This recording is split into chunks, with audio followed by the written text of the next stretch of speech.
سلام درنو لیدونکو ستړي مشي د ملي دفاع سرپرست د ازبکستان له ځانګړي استازي سره کتلي دي.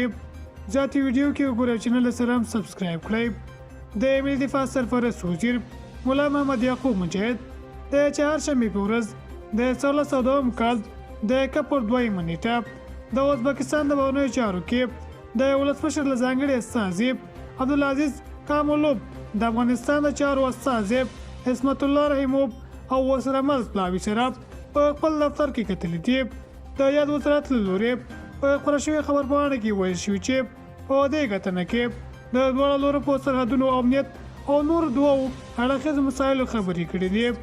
دغه راز په خبرپاڼه کې ویل شوي چې د ازبکستان ځانګړي استازي د دوو اړخیزو اړیکو پر پیاوړتیا امنیتي اقتصادي او سیاسي مسایلو ټینګار کړی دی.